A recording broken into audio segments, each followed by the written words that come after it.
Ох, какая шикарная получилась колбаса. Как нарезается тонко, не разваливается, ароматная, отличная структура. А рецепт, ребята, смотрите на канале «В гостях у Мишани», чтобы получилась у вас вот такая шикарная колбаса. Заходите за рецептом. Ребята, всех приветствую на канале «В гостях у Мишани». Сегодня мы с вами будем делать очередной колбасный шедевр. Мы используем куриные бедрышки, филе бедрышек, создадим имитацию жира. Значит, у нас будет две фракции. Одна фракция говядины у нас будет с вами перекручена на мясорубке с решеткой двойка. А курица у нас будет перекручена на решетке восьмерки. И тогда крупные кусочки курицы на фоне говядины, белые кусочки курицы создадут имитацию жира. И сейчас, подождите, ребята, сегодня я решил попробовать новый, так сказать, ингредиент – это жидкий дым. Попробуем сделать колбаску, не выходя из дому, жидким дымом. Значит, формула, кому интересна формула, будет все написано под описанием ролика. На 1 килограмм сырья я брал 1 килограмм, полкилограмма фарша говяжьего и полкилограмма куриных бедрышек. Только перекручивал на разных решетках на нашей мясорубке. Значит, ребят, мы сейчас отправляемся в морозилку, так как вы знаете, колбаса любит холод. Мы достанем наши бедрышки, они подмороженные. И обязательно, ребята, пользуйтесь градусником, чтобы в конце у вас не получился брак. Брак – это невкусная колбаса, это получится просто, представьте себе, оболочка, под оболочкой жидкость, как бульон. А сама колбаса – это фактически котлета. Если нарушать все температурные режимы, у вас получится так: котлета сухая, снаружи вода, и которая держит оболочка. А для того, чтобы получилась насыщенная, вкусная, ароматная колбаса, ребята, обязательно пользуйтесь градусником. Лучше всего фарш держать до 8 градусов. Если вы видите, фарш нагревается больше 8 или даже, ладно, больше 10 градусов плюс, остановитесь. Поставьте его в холодильник на полчаса. Пусть он немножко остынет, и продолжайте работать. Вы делаете для себя. Не забывайте, температурный режим – это самое главное. Вы должны хорошо раньше замесить говядину, а потом вмешивать мясо большой фракции. Жалко. Если вы хотите качественно, делайте, повторяйте, как я вам покажу. И вообще, подписывайтесь на канал, ставьте лайки. Ребят, очень вкусная колбаса. Кстати, я вот убедился, что для колбасы очень вкусны это дробленые, именно дробленые специи. Чтобы с каждым кусочком мяса вы ощущали специи под зубами. И это создаст дополнительный аромат, ребят. Специи дробленые обязательно. Ну, давайте мы сейчас прокрутим мясо, включим нашу шайтан-машину.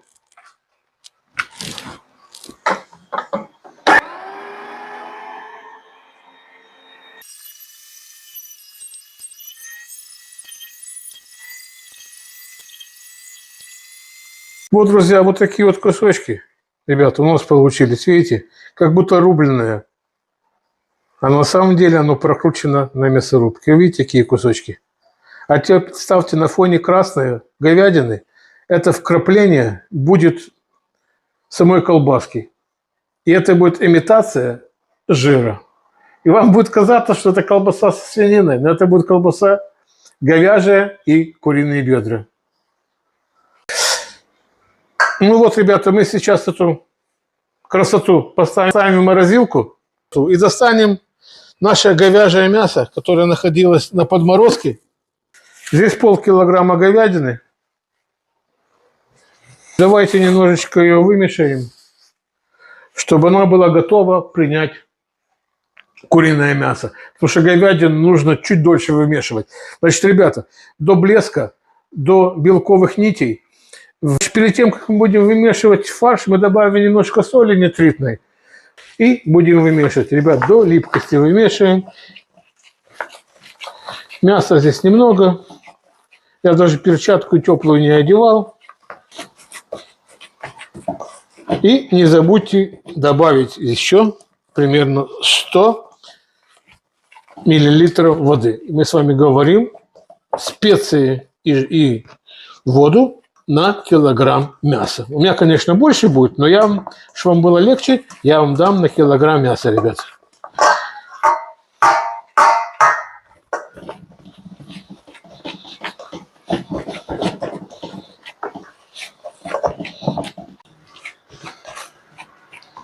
Вот, друзья, фарш мы вымешали. Видите, до белых нитей. Фарш блестит. Фарш липкий. Давайте сейчас с морозилки достанем бедрышки. Видите, вот они подмороженные. И постепенно будем вымешивать их в фарш.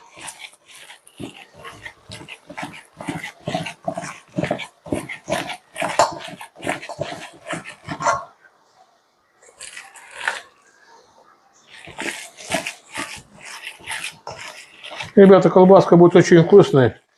Я решил в нее добавить еще горчицу.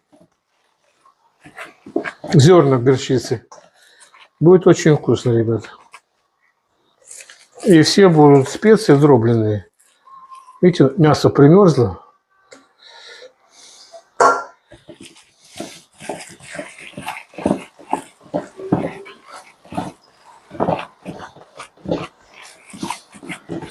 Значит, ребят, на этом этапе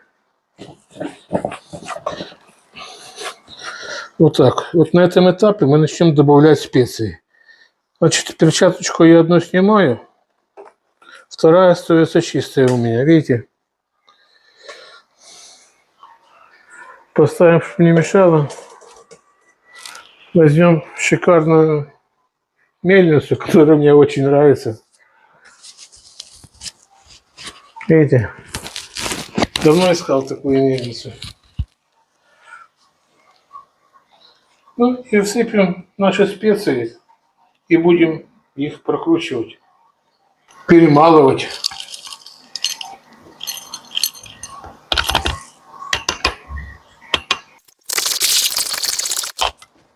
Вот, ребята, смотрите, как раз.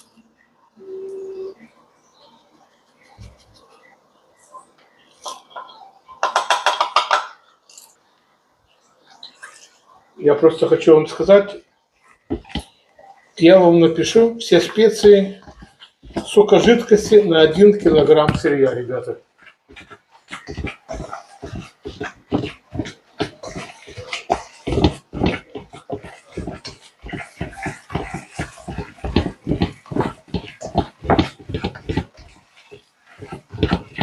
И продолжаем вымешивать. Без энтузиазма, ребята, не давите сильно на мясо. Просто слегка вот так. А оболочку мы будем наполнять, сарделечная оболочка 32 миллиметра в диаметре. Коллагенная, кстати. И как всегда, ребята, на предпосол мясо в холодильник я положу. Но я очень люблю вакуумные пакеты. Кстати, в вакуумных пакетах можно держать мясо от 24 до 48 часов. Если в холодильнике температура от 0 до 4 градусов плюс. Если у вас нет вакуумных пакетов, значит достаточно накрыть посуду крышкой или пленкой, поставить в холодильник, чтобы, во-первых, чтобы мясо не заветрилось, а во-вторых, чтобы специи не попали на продукты в холодильник. И тогда мясо можно держать до 30 часов. До 30 часов можно держать мясо. Это без вакуума. В вакууме До 48 часов можно держать мясо. Вместе со специями, ребята.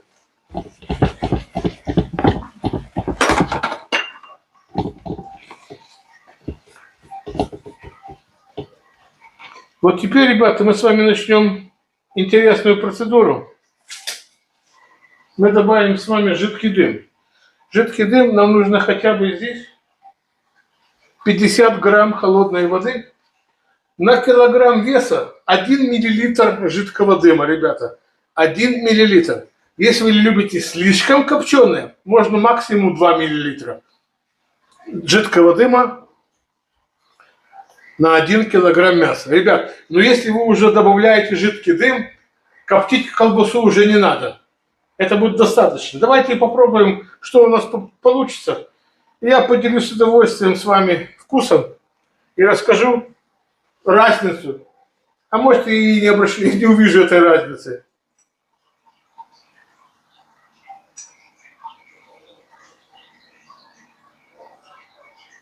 Хочу вам сказать, запах неплохой. Запах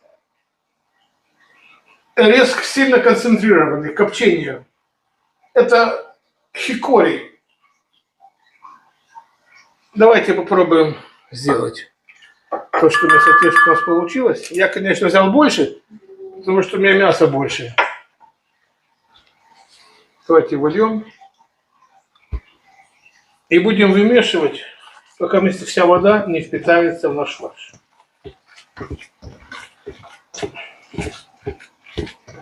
И там посмотрим, или есть разница для такого малого количества.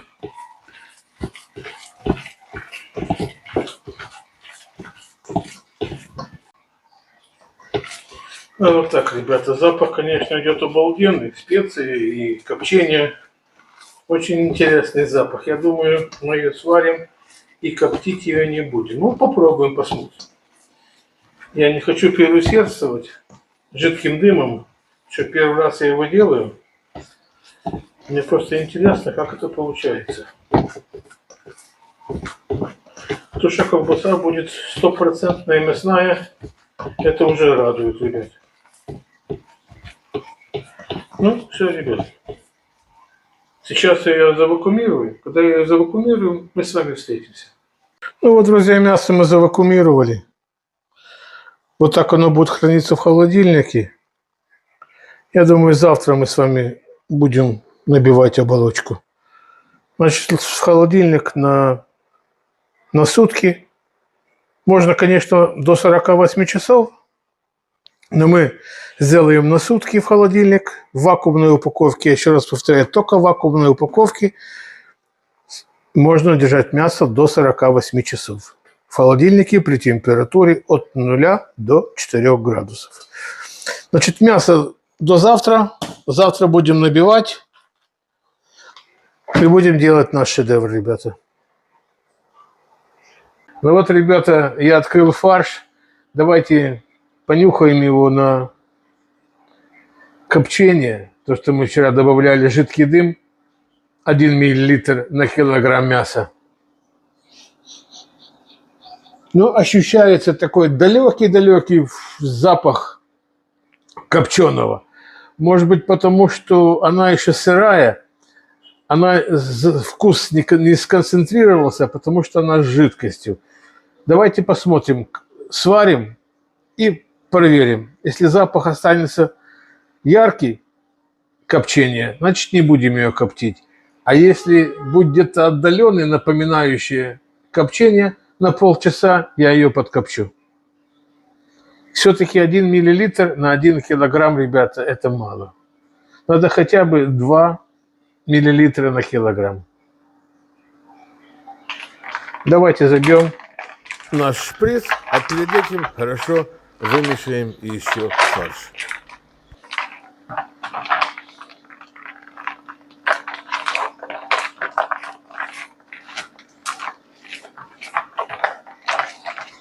Вот так. Ну, будем забивать наш шприц.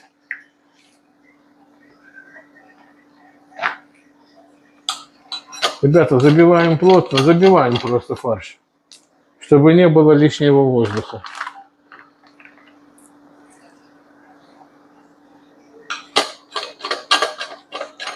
Просто забиваем фарш. Видите как? Просто забиваем. Давайте я одной рукой возьму фарш и покажу вам еще. Вот, ребята, смотрите. Видите? И прямо забиваем вплотную. Как будто вбиваем его туда.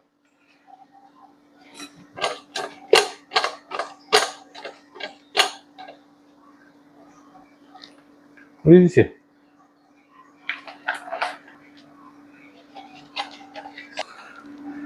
Ну вот, ребят, забили хорошо, забили, видите? Плотненько забили, чтобы не было воздуха.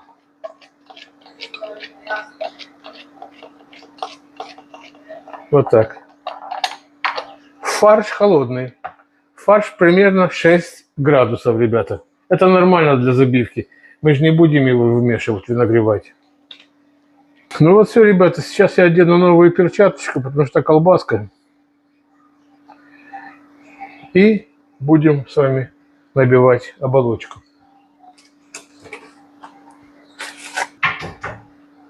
Оболочку я брал 32, замочил, как всегда, предварительно промыл, в соленой воде немножечко. Постояла на минут 20. Сейчас мы будем набивать.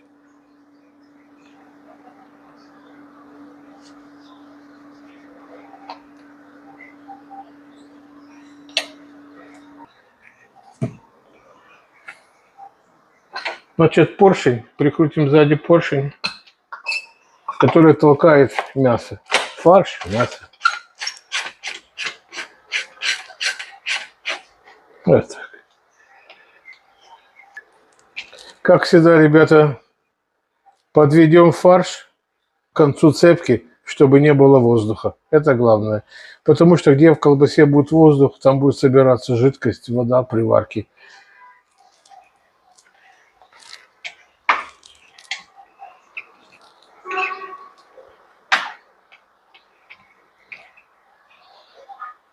Вот так.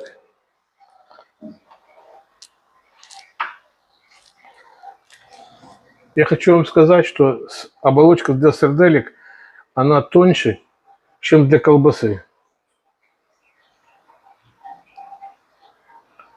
Поэтому с ней надо работать осторожно и аккуратно, она может порваться.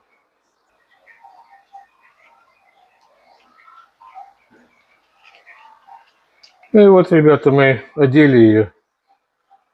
Только аккуратно, пожалуйста, потому что ее можно порвать.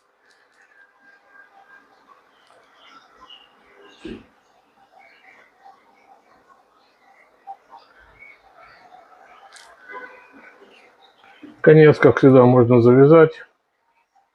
Видите, какая она тонкая.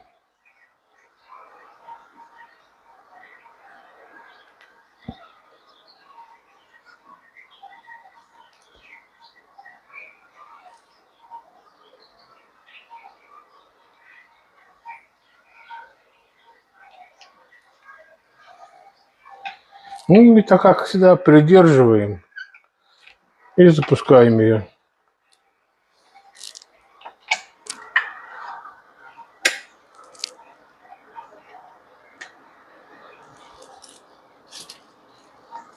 Слегка эту палочку придерживайте.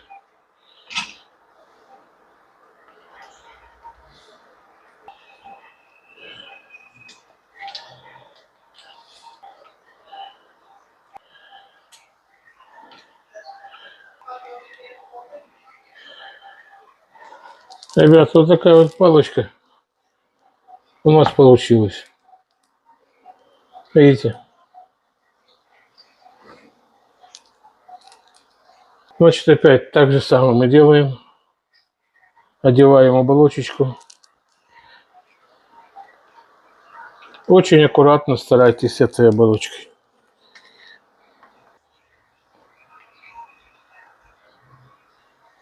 Слегка придерживаем.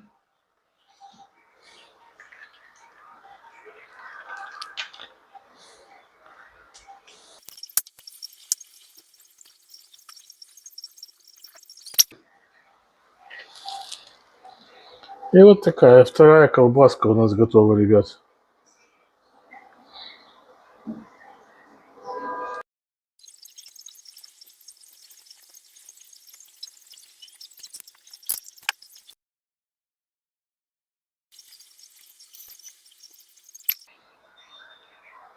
Вот так.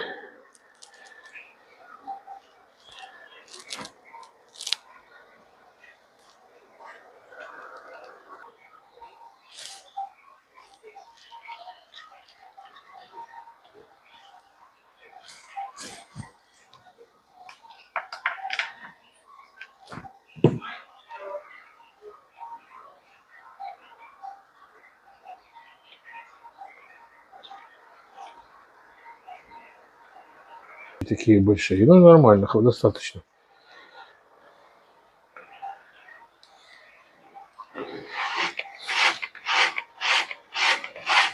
Здесь осталось немного. Здесь ее вообще нет. Значит, мы это сделаем, будет у нас колбаса еще пальцем пиханая, как делали раньше, когда не было таких шприцов. То есть одевали кольцо, брали в руку мясо и пальцем или какой-то палочкой пробивали ее и наполняли кишку.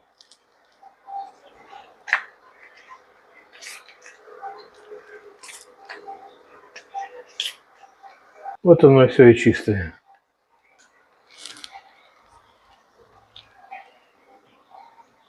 Вот так, мы сейчас наведем легкий порядок у нас на кухне. Заберем шприц в стороночку и будем работать с колбаской. Ну вот, ребята, оболочки мы набили. Осталось нам только колбаску-то сформировать. То есть завязать с другой стороны эту колбаску, уплотнить ее. Только слишком не уплотняйте ее, она может порваться до тонкая оболочка. Поехали.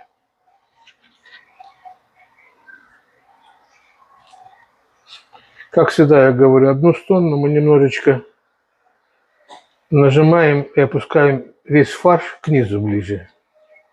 Видите? Ближе к низу. Тут же мы ее переворачиваем. Видите, перекручиваем как конфетку.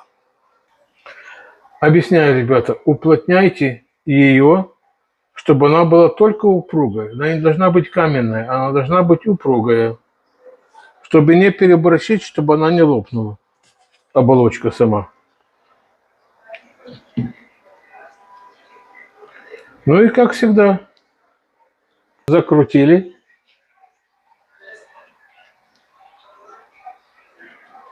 Веревочку одели на конфетку и такими движениями уплотняете колбасу.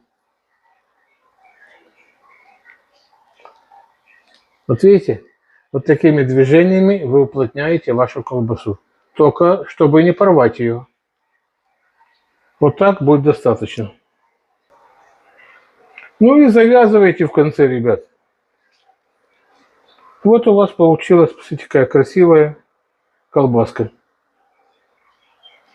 Видите? Упругая, красивая колбаска. Накрутили ее и натягиваем, уплотняем, ребят. Вот так. И вот мы ее уплотнили и завязали.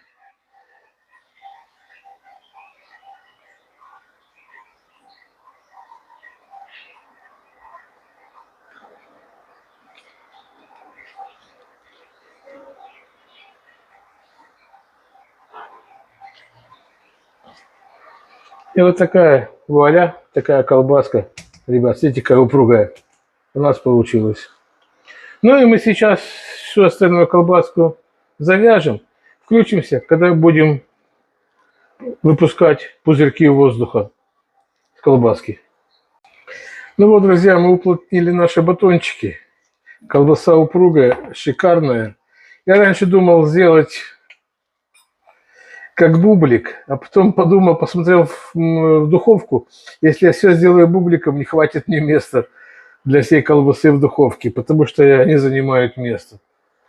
А эти палочки как раз входят в духовку. Значит, что мы делаем сейчас? Смотрим на наличие воздушных пузырьков и выпускаем их по мере возможности.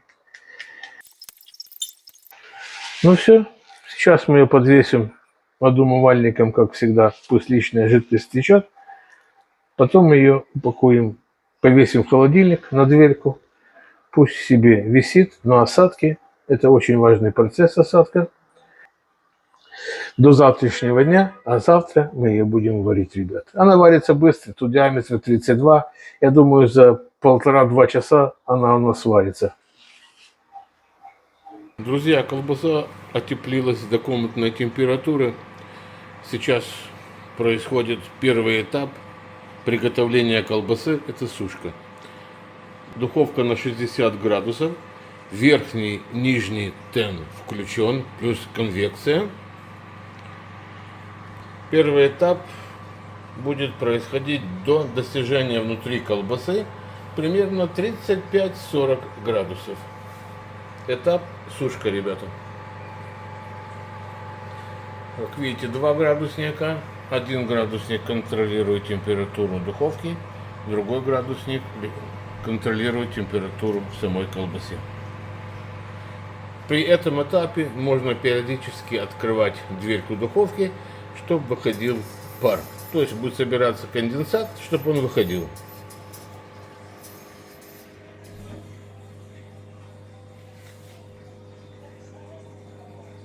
Друзья, первый этап приготовления колбасы завершен. Внутри колбасы 45 градусов. Приступаем к второму этапу. Это жарко. Верхний и нижний тен работает. Увеличим температуру духовки до 80 градусов до достижения внутри колбасы 58-60 градусов. Вот, друзья, второй этап приготовления колбасы у нас закончился. В колбасе внутри 60 градусов. Поставили кипяток, кастрюлю с кипятком вниз, включили нижний тен. Температуру в духовке так и оставили 80 градусов, без конвекции, только нижний тен. До достижения внутри колбасы 72-73 градуса. Не забывайте, там, ребята, курица. Друзья, третий этап варка закончился. Внутри колбасы 72 градуса. Сейчас будем охлаждать, душевать, остановить процесс варения в холодной воде, чтобы она не переварилась. Резко охлаждаем колбасу, ребята. Дадим возможность ей остыть примерно до градусов 40, чтобы она сформировалась как колбаса и осталась сочной внутри, чтобы она не переварилась. А потом подсушим ее, ну и посмотрим, или стоит докапчивать ее еще, или то, что мы пользовались жидким дымом, достаточно было 1 мл на килограмм мяса. Честный обзор, ребята. Жидкого дыма. В жидком дыме я, наверное, мало дал жидкого дыма на килограмм мяса. Практически не чувствуется запах копчения. И поэтому я решил подкоптить колбасу, придать ей запах свой. В следующий раз попробую другой эксперимент. Дам 2 мл на 1 килограмм мяса. А пока 1 мл это ни о чем на килограмм мяса. Копчу по старинке, ребят. Вот щепа. Вот колбаска. Включил конфорку. Сейчас зажгется снизу щепа. Выключим огонь, потушим пламя, закроем крышкой и будем коптить дымом. Ребята, процесс копчения окончен. Мы сейчас проветрим нашу колбаску и повесим ее в холодильник на стабилизацию до завтрашнего дня. Завтра мы ее попробуем, и я вам скажу честный обзор о дыме жидком и сколько стоит на самом деле его добавить, чтобы почувствовать копчение в самом продукте.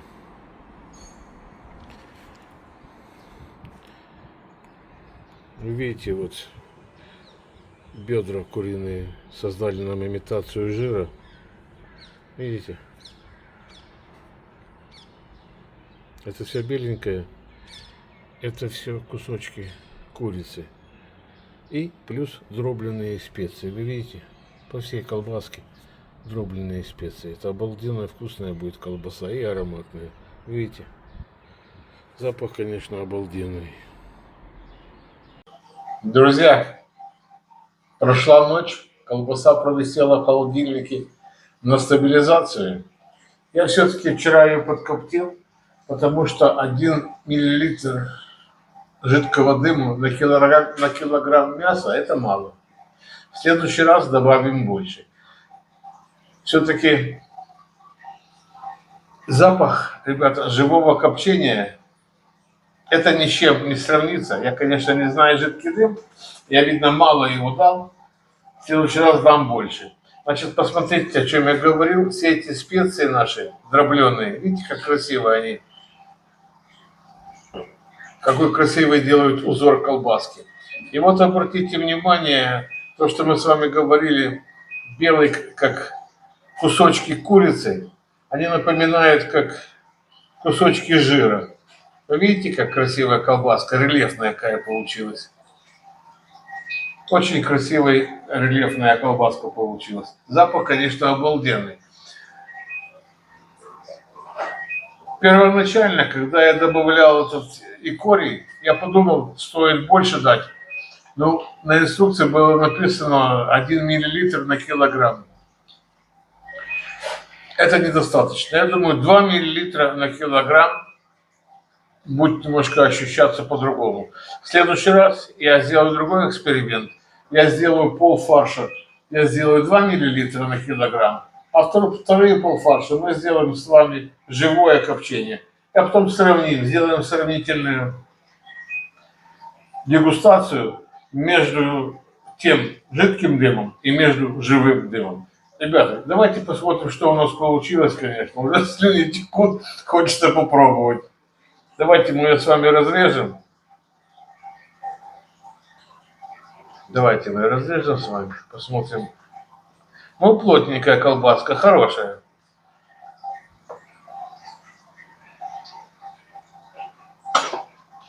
Вот посмотрите, какой красивый узор. Вот то, что я говорил, вкрапление кусочков курицы напоминает как вкрапление сала. Видите? Как будто это со свининой колбаса. Но это не со свининой колбаса, ребята, это говяжья куриная кошерная колбаса. Запах обалденный. Давайте на запахе сейчас внутри определим, какая. Да посмотрите, какая колбаска. Какая красивая колбаска, ребят. Давайте ее понюхаем. Аромат блестит. Видите, какой блеск у ней. Видите, какой блеск. И попробуем. На запах обалденный. Обалденная колбаса. Давайте ее нарежем. Посмотрим, как ее структура. Как мы вымешивали все это.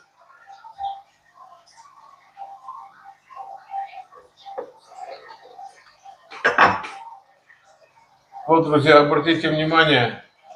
Она почти прозрачная.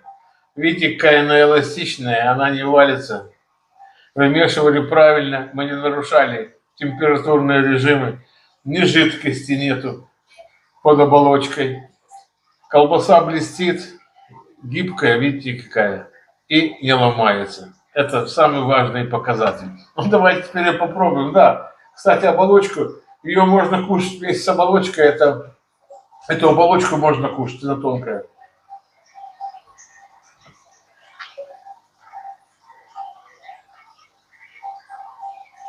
Ребята, колбаса обалденная. Я вам хочу сказать, не зря я в последнее время стал пользоваться именно с дробленными специями, потому что каждая специя, которая попадает под зуб вместе с кусочком колбаски, пах, создает во рту, как будто взрыв эмоций, взрыв вкуса. Обалденно. А горчичка дает свою нотку со стринкой и с пряностью. Очень вкусная колбаска, ребята. Обязательно посмотрите рецепт. Обязательно. И сделайте такую колбаску, и вам обязательно она понравится. Посмотрите, какая колбаса. Ребята, что я хочу пожелать? Мира и добра. Это самое главное. Все, что вы делаете на кухне, и вообще, что вы делаете, делайте с улыбкой и с любовью, и с хорошим настроением. Тогда у вас все обязательно получится, ребят. Ставьте лайки, подписывайтесь на мой канал, ребята. Мне будет приятно. Ваши лайки и комментарии помогают YouTube продвигать мои видео. Поблагодарю своим подписчикам. Хочу поблагодарить своих подписчиков. Огромное вам человеческое спасибо, что вы со мной, помогаете мне. Большое спасибо. А рецепт будет, весь рецепт под роликом, ребят. Не смотрите, что ролик длинный. Я пытаюсь вам довести от А до Я, как делать колбасу. Маленькие нюансы, какие-то проблемы, которые могут быть при приготовлении колбасы. Я стараюсь вам показать это. В некоторых местах, где я вымешиваю, где я кручу фарш, вы можете, конечно, пропустить ролик. Но главное, слушайте, как правильно вымешивать колбасу. Температурные режимы, при варке, при обработке сырья. Это самое главное. Не подумайте, что я какой-то нудный человек, который люблю много говорить. Я просто хочу, чтобы у вас получилось так вкусно, как и у меня самого. Большое всем спасибо. До классных, вкусных рецептов. Всех люблю. Счастливо, ребята.